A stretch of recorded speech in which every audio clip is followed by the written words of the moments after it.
Hey guys, Joe here. If you want to subscribe, it's Galactica 4411. This is part 2 of the T-Rex 700 DFC helicopter review. Like I said, I know there's plenty of them out there, and it's just that I'm showing my fleet, and this is, well, basically last on it. Well, actually, it's not last on the list, but anyway, here, let me take the canopy off, and we'll get right to it. So here she is with her dress off. I'll bring the camera in so we can get a close-up of the systems in it. So we'll start with the motor. Just like on the, like I said, on the on my Outrage bird, I'm running the SK3 heli drive from Turnigy competition series 480 kV. I'm thinking about putting this motor on the Raptor and putting maybe like a 500 kV on this one. So you know, I don't mind how this motor works. I don't mind at all. I like it. I have another video of this 700 ripping through the air, and you know, I don't know if you could hear the motor, but it was she was running real strong. Like I said, I don't have no problems with it, but I probably could use maybe just a tad more head speed. I'm not sure. I'm sure this doesn't need all the torque that this 480 kV has anyway, you know. The main gear, as you can see, is helical cut, and so is the auto rotation gear. Same thing, slant cut. And there's another shot of those quick disconnects for the canopy, which I like a lot. Like I mentioned in video number 1, I like those disconnects a lot. For my receiver, as you can see, I'm running the Spectrum unit AR6210. Don't have no problem with this one. This actually was what I was running in the 550 to begin with, but I figured I better, you know, if I was going to get that orange receiver, I'll rather put it in the 550 and use this one in the 700. But yeah, the AR 6210, it works fine. Has a satellite receiver right here, which I run off the back of the heli. Run it back there because I don't want any carbon fiber, you know, shadowing done, you know, so I got it stuck out the back of her. I know I'm jumping all over the place, guys, bear with me. But like for the motor wiring, I have her routed out the side of her, going to the ESC. Like I said, I mounted the ESC on the back just so maximum cooling, and I didn't want any issues if I had flameage.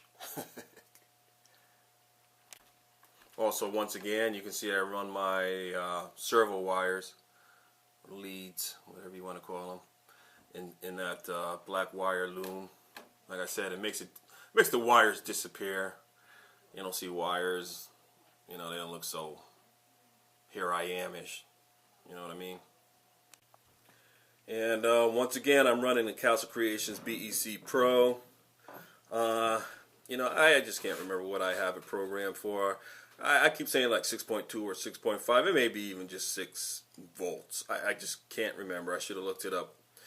Maybe I will. But anyway, yeah, I'm running the same voltage for the electronics that I'm doing for the Fusion 50 and the 550, T-Rex 550. Same volts for the electronics. And let me see. Yeah, once again, here's my wiring. I like to keep the wire nice and tight. I like to run it, you know, keep it nice in the loom. Keep it out the way. Don't want any chafing. That's basically why I run it in there, you know. Don't want any problems with chafing or cosmetic wise. I just like the way it looks. This is how my BEC is tied into the system. Like I said, I run my BEC off of one flight pack, and here it is tied into it. I can unplug it right there if I had to and do something else with it. You know, that's how my BEC gets its power right there, as you can see. For my cyclic servos, you can see I'm running DS615s, nothing fancy, no high voltage. I don't need them. I feel I don't need them. Not with my flying style. Maybe, like I said, in a couple of months when I'm up to when flying season starts again, maybe I'll feel like I'll need something high voltage. But right now, this will do. Running 3 DS615s like I just mentioned. For the tail, I'm running DS655. Have no problems with that. Kind of like it a lot. May put one in the, actually I think I am going to run one in the Raptor. Probably going to run the servos, same all 4 servos, just like I have on this. I'll probably run the same thing in the Raptor. Not unless I run into some issues down the road. But right now, that's probably what I'm going to use. This little lady here, she's got 3 bearing blocks. She's got one at the bottom of the main gear, one in the middle on top of the main gear, and one at the top underneath the swash plate. Kind of like that. Like I said, the 3 bearing setup keeps it nice and firm. You know, seeing how the main gear sees radial loads. You know, one thing you gotta remember when you install your pinion, you gotta make sure that that gear is not rubbing against the bearing down there. If you do, you're gonna blow that bearing. It's gonna heat right up and it's gonna seize up on you. Maybe not even seize up, but you're gonna waste it. For my fly barless unit, you can see I'm running the KDS E-bar, as mentioned on the Outrage Fusion 50. I like it, like the way it handles. Everything's pretty straightforward as far as the setup goes. No surprises. It's like a no-frills fly barless system. As you can see, I hot glued my lead connectors so that there is no unexpected unplug during flight. I don't want anything coming unplugged. I'm sure a lot of you fellas do the same thing. This little cavity down in here between the motor and the front wall, that little cavity there is location number 1 for the ESC.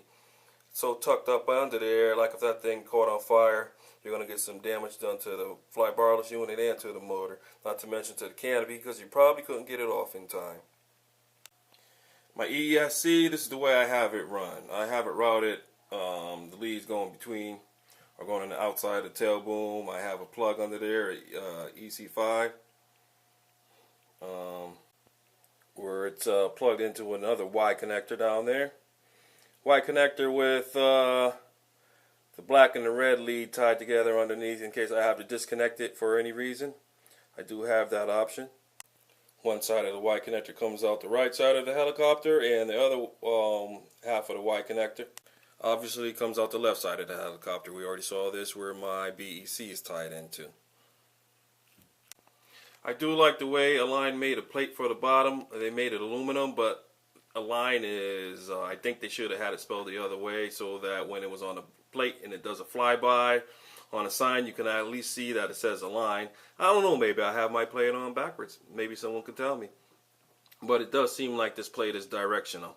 Seems like you can't put it on except one way because all the fittings, all the screws, everything is set up so that it goes on this way. But if you know something that I don't know, maybe you should tell me and just post it on the comments. I don't know. Maybe I do have it on backwards. Maybe there's something I can do. Maybe I have it on inside out, flipped over, something. But anyway, I do like the fact that it's a plate with their name cut into it. I think that's pretty good. I do like the way the battery tray comes out of this. You know, with that push button jammy on the front. Just slides out. All my straps are kind of in the way right now because there's no battery keeping the straps tight. But yeah, like it. I also like the reliefs.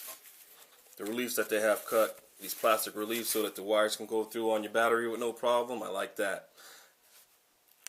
Even though I never had the 700 that didn't have them, but I know a lot of people who did have the 700 without those reliefs, and they were having problems or issues with the wires on the batteries getting frayed from the coming in contact with the carbon fiber. I just pulled off the straps off the tray so you can see how it comes out.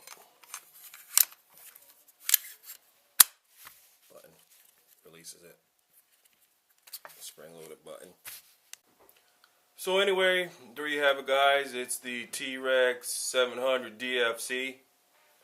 Like I said, I tried to keep the video short, cut it in half. Stay tuned for the Raptor. I don't know, like I said, I don't know if I want to do a build video. I have no idea how I want to do it. But I am gonna do something. So peace and cheers.